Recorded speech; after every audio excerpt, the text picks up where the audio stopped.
Hey all, and welcome back to the HellfireComms playthrough of the wonderful 101 Remastered. It's time for the final chapter, and if you thought you had seen some craziness thus far, well, you ain't seen nothing yet. Very much so. I think I very much will say that the last act of the Wonderful 101 is one of my all-time favourites in gaming ever. It's ridiculous, it's over the top, but it's also so hype and so brilliant, and I love it. There are a couple of moments in it that I would change. Not because they're not cool, but because I think that gameplay-wise they're a little bit too mean. But outside of those, I just have the best time with the 009. Well, in any good game there's bound to be at least one thing that doesn't click, like 100%. You know, there's stuff in Xenoblade that I think is, that's fine, but we're getting off topic here. The world's about to be destroyed. Yeah, and we've got no way of, saving anybody, because the Shirogane Comet is not going to be able to fire on anything. And yeah, so things are really, really, really, really, really, really, really bad. I'd throw a few more reallys in there. That's actually what the R1, R2, R3, R4, R5 is saying. It's the really meter. Thus, Margarita, Earth's last line of defense, falls. Oh. Oh. They're coming, and there ain't nothing we can do to stop them. This is actually kind of terrifying. One of the more intense alien invasion stories I've actually seen, where the heroes come very close to losing. Your entire shield shatter down on top of you, and then you look out and you see that. Like, there's an armada, and then there's that.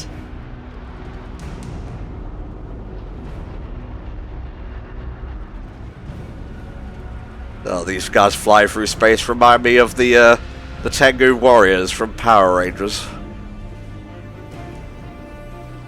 I have never seen such numbers of anything. Tall order, dude. Even for my Valiantium blade. Like, you think those things would be planets in the background or stars? Nope, they're just more of the the cavalry.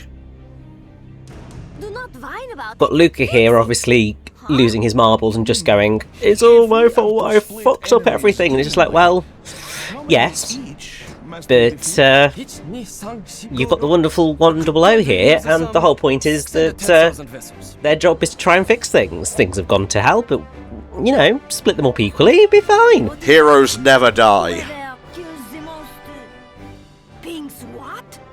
What? Now that is a rousing plan. Yes! Given the situation, I'm going to pretend I did not hear that. Same. Can we please stay on topic here? Save the yucks and the jokes for later. In time for Pink to show us her deep. What is he even drinking? Is that like a Capri Sun? I think so, but it looks like it's burger flavoured. You like a trout. Okay, he's French. I'm not going to judge too harshly. I'm coming with you. It's not as if I have a home to go back to anyway. Wow. You guys are. Team, it all comes down to this. The final battle for Earth begins now. All hands, brace for impact. Onward, Virgin Victory. Oh god, this thing can fly in space. The Platinum Robo. Look. We also have the Platinum Robo, which is just going to be continually one of the most badass things I've ever seen.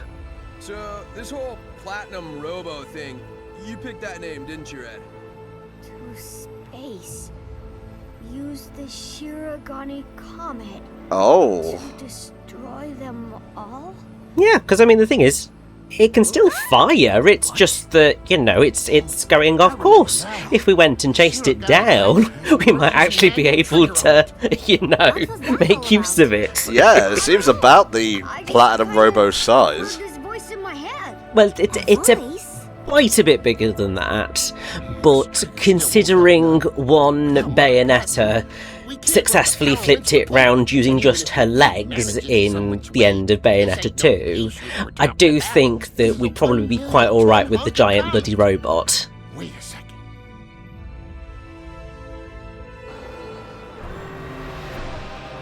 Come, it's time to be awesome. Mom? Is that you?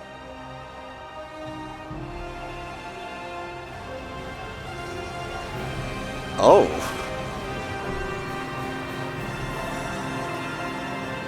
We've got to have a sort of level up sequence for something or other. We've had the unlimited form for the wonderful ones, so we effectively need a similar form for Platinum Robo. Yeah, Enigo Tokusatsu has...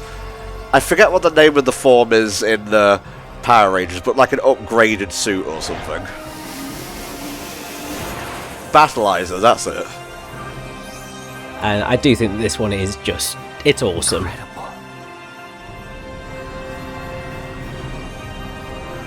Now, would you say the magical girl genre is a subgenre of Tokusatsu? I mean, I would say that they all sit in a very similar space. They're just sort of more nuanced versions of different things. There you go, Akashic form. Yeah, which just look at it. Let's do it, Platinum Robo. Attention crew, change of plans. We'll make for the Shirogane Comet. If we can use the manual trigger to fire the antimatter particle cannon, with any luck we'll destroy the Geth Jerk Armada. All hands, battle stations. Let's fucking go! Roger. Hell To the Platinum frickin' yes. So just in case you're wondering, Akashic comes from the Akashic Records, which are a spiritual concept describing a cosmic library or energetic database that holds the past, present and future knowledge, thoughts, words and intent of every soul. Power. Virgin Victory, engage. Platinum Robo, move out. Let's go, baby. I like how you're the one who was just like, I'm going to give the definition here, because I'm just sat here just going, oh, I love this so much. I can't say anything intelligent right now because I'm just very happy. And who wanted another Space Harrier reference from Hideki Kamiya? I did.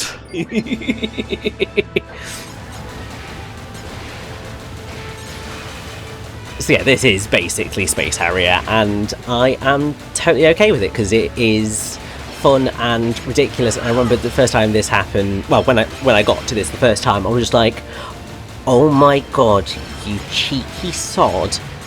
I love it. It was very fortuitous that Star Fox 2026 came out when it did, and I got a little bit of shmup practice in, because boy howdy. Yeah, I mean, it is not the easiest of sort of sections. I mean, there are a number of instances throughout 009 that are quite challenging because you take more damage than ideal. I mean, I would say that this is not horrendous. This is sort of relatively fair in the grand scheme of things, but your ability to dodge is considerably lower than a lot of other shmups that you've played. I mean, certainly the Space Harrier reference in Bayonetta games, there's definitely a lot less flexibility in how you dodge things. Kablabzo. Also, what a mean location for a Geth Jerk file, because obviously the way that you get around this section, you don't have to kill the enemies, because all of this is part of one long mission. Okay. At least I don't think you do, but the whole point is that you're meant to destroy the N-Van, and that then allows you to pretty much proceed at the earliest opportunity. Also, I think we may have ultimately ended up killing one of them by doing that, so, you know, you make what you can work.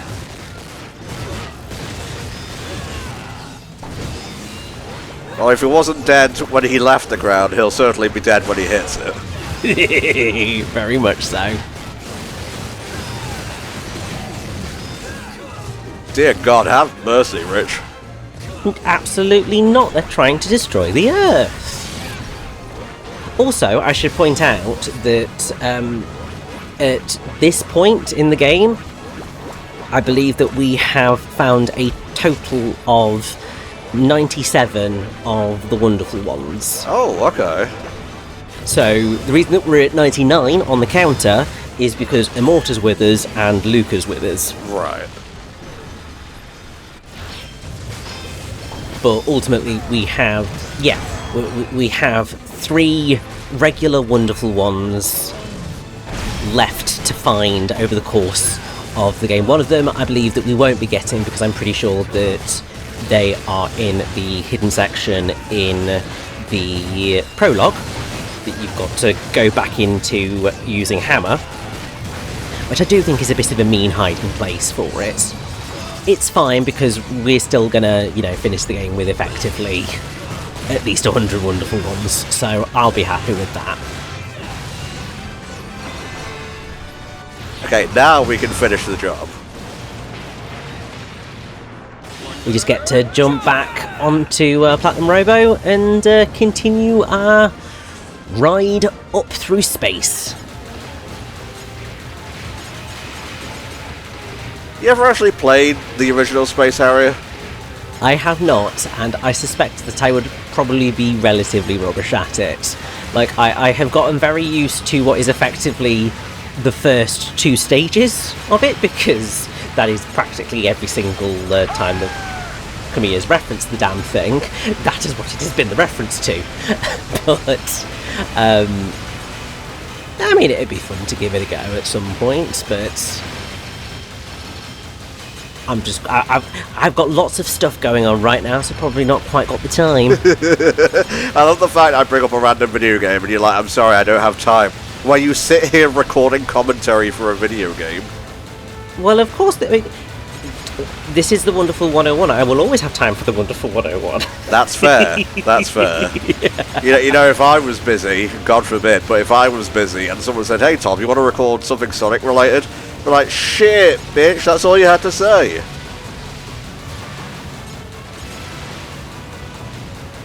Feels really strange to think that I have been doing HellfireComms commentaries for, I think it's about 12 years this year. Because I think the first one was in 2014. Well, don't you worry. I plan to push more and more onto the plate as we go forward. That ain't no shooting star. Schedule willing. Schedule willing. Of course. That's from a 10-year journey. It's just as doggone gorgeous as I remember. Howdy, darling. So are we destroying pivotal satellite defenses here? What are these things? Admittedly, I don't know. I will just assume these are all Geth Jerk, litter, and things that they're trying to use to stop us. However, this could totally just be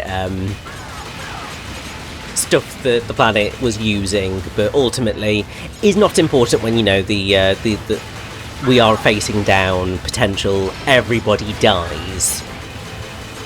There goes ESPN. Jesus.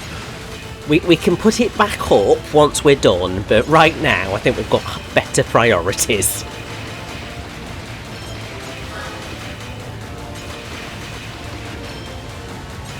So Tom, how did you feel going through this section, reaching the Shirogane Comet? This was pretty fun, although obviously I'm playing on a handheld, so take my criticisms with a grain of salt.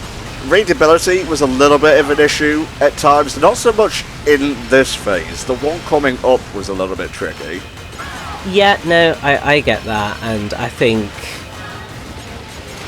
that also there is a section in 009B which I know you had a challenge with, because I know you commented about it on Bluesky, and it's the one of the sections that I knew you'd probably have a challenge with, because I don't like it either. Oh my god. It's cool as a concept, but actually playing it gives me just terrifies me every single time I've recorded this game. Oh, you'll see, chap. You'll all see. Either way, we have made it to the Shirogane Comet. I mean, just what a beautiful satellite that is. I know. I mean, it can rain hellfire and destruction upon our enemies, but if it were turned on us, that would also be problematic. It would indeed. And also, he is a Gunshu, an enemy that is basically just brought in precisely for this fight. It doesn't really do much else. I know. But I am totally fine with that, because it just means that we're, even at this point, getting interesting new things happening. It is very funny, though, because it's honestly not a hard sub-boss at all. No, it really isn't. And I would say that generally this section is not massively challenging, and I mean, apart from taking a little bit of damage, that went alright. Yeah.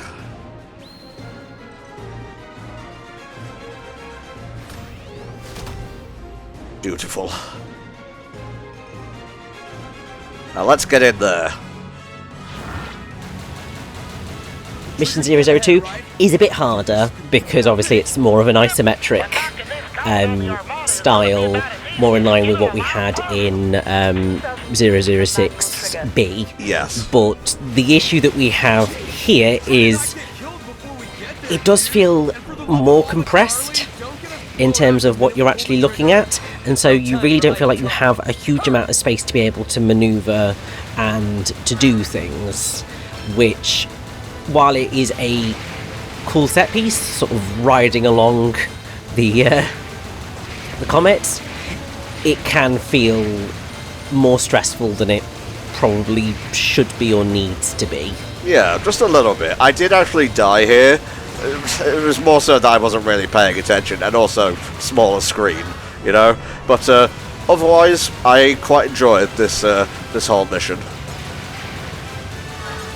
The other reason why it ends up being more challenging than it needs to be is the amount of damage that you take for each hit. I think if they maybe went with, like, giving you maybe like a quarter of the damage they actually give you for all of these hits, it would feel a lot nicer in the grand scheme of things. This is what I thought on the next operation. Yes, 009. that is also the same issue. Yeah. Of you just take that little bit too much damage, and so you're kind of playing it going, I know I got hit, and I know that it is my fault that I got hit, because it is obviously clearly possible to do it without getting hit, but it's because of how compressed everything is in terms of the space you're playing in, and because of how much damage you do take, it does just feel a bit like, but how was I meant to be prepared for that? And there's no way of healing either, whereas in previous iterations of this type of thing, there have been just about ways of healing yourself. So that also makes it challenging, and it's just like, but it is all fine because we have pretty much made it to the bulkhead, and we get one of the most ridiculous and epic things that video gaming has ever put in a game. Now, I did kind of allude to what if we use the Shirogane Comet as our own blaster. Keep that in mind.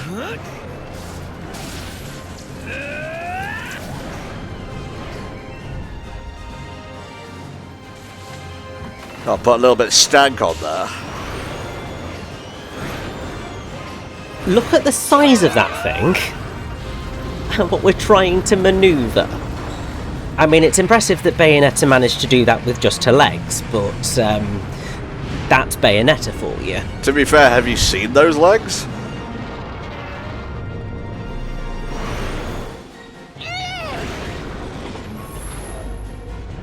Right, now it's facing the right way. And now we get to fire it. Output at maximum. Team, brace for shockwave.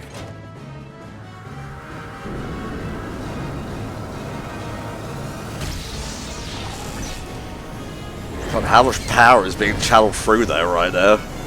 I know, it is ridiculous. I'm not sure who will get the worst of this.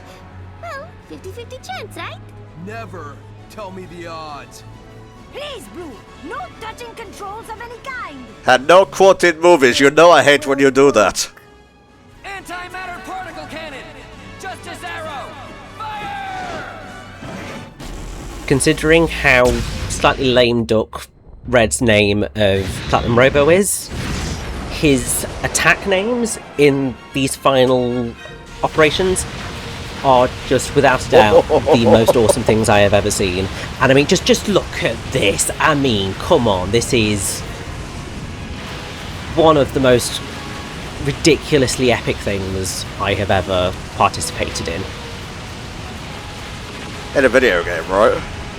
Yeah, well, I mean, to be fair, probably in life as well. Like, I don't have much exciting stuff happen to me in reality. Oh, shush. You're recording with me. This is the highlight. Yeah.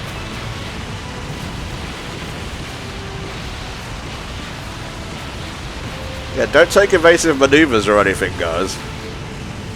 Well, I mean, they're massive. How are they going to do that? And yes, that is probably one of the easiest pure platinums in the game, and thank God for it, because my 2 golds prior are definitely going to drag me down. So yeah, no, I needed that.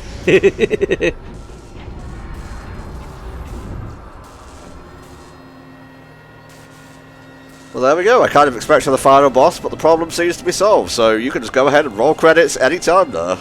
The entire armada's defeated, and we've done well. They're like brilliant, love it. History will never forget you, Shirogane Comet.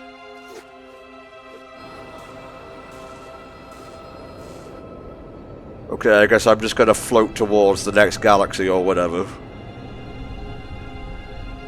Please don't crash into another planet, that won't be great. And also, oh dear, it isn't over yet, because I'm reading jerk matter interferometer signals.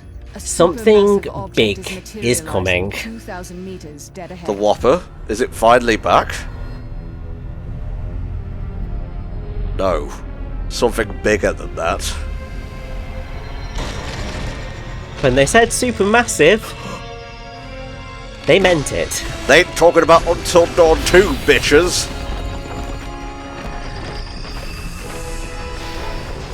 Oh! I see you. Oh my god, I love how the galaxy makes the shape of an eye. But yes, this is Gethwaxe, the planetary fortress. Because of course we would end with some sort of Death Star style endgame. Volume 21 quadrillion 450 trillion square meters. Weight 1 quintillion 675 quadrillion tons. It must have been dimensional displacement coating. So this is Gethjerk's ace in the hole. That was one impressive hole. Phrasing. And because we need a break in the middle of these operations, we just get beamed to the hand so we can quickly visit the wonderful mart. Because of course! I thought we would have one on board, but I guess the Platinum Robo can't do everything. Alright folks, don't go anywhere. Operation 009 continues next time. Bye for now.